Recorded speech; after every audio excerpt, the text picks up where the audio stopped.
નમસ્કાર TV live ન્યૂઝમાં આપનું સ્વાગત છે। પંચમહાલ જિલ્લામાં ડીઆરડીએના 192 જેટલા કર્મચારીઓ છેલ્લા 6 માસ કરતાં વધારે સમયથી પગાર ન મળવાના કારણે આર્થિક સ્થિતિમાં મુશ્કેલી અનુભવી રહ્યા છે અને તેના કારણે તેઓએ પગારની માંગણી સાથે ઉચ્ચ સ્તરે રજૂઆત કરી છે।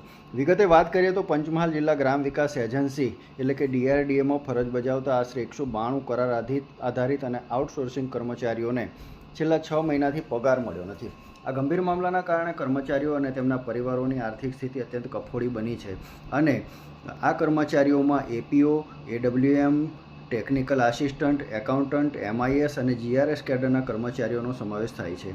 જિલ્લામાં ગ્રામીણ વિકાસની અને મનરેગાની વિવિધ યોજનાઓ અને વહીવટી કામગીરી માટે આ સ્ટાફ કાર્યરત છે, જેમાં કુલ 192 કર્મચારીઓમાંથી 112 કર્મચારીઓ કરાર આધારિત છે, જ્યારે 83 જેટલા કર્મચારીઓ આઉટસોર્સિંગના કર્મચારીઓ છે। લાંબા સમયથી પગાર ન મળવાના કારણે કર્મચારીઓને રોજબરોજના ઘર ખર્ચ તેમજ બાળકોની ફી ભરવી, તબીબી ખર્ચાઓ પૂરા પાડવા વગેરેમાં મુશ્કેલી પડી રહી છે। આ પરિસ્થિતિને કારણે તેમના પરિવારો પર ગંભીર આર્થિક બોજ આવ્યો છે। પ્રાથમિક વિગતો અનુસાર સ્થાનિક સ્તરે આઉટસોર્સિંગ અને વહીવટી ગ્રાન્ટની અછતને કારણે આ પગાર વિલંબની સ્થિતિ સર્જાઈ હોવાનું જાણવા મળ્યું છે। ગ્રાન્ટની અછતના કારણે કર્મચારીઓના વેતનની ચૂકવણી અટકી ગઈ છે। લાંબો સમય વીતી જવા છતાં પગાર ન મળતા કર્મચારીઓમાં ભારે અસંતોષ અને ચિંતા જોવા મળી રહી છે। કર્મચારીઓ દ્વારા માંગણી કરવામાં આવી છે કે વહેલામાં વહેલી તકે તેઓના અટકેલા પગારની ચૂકવણી કરવામાં આવે।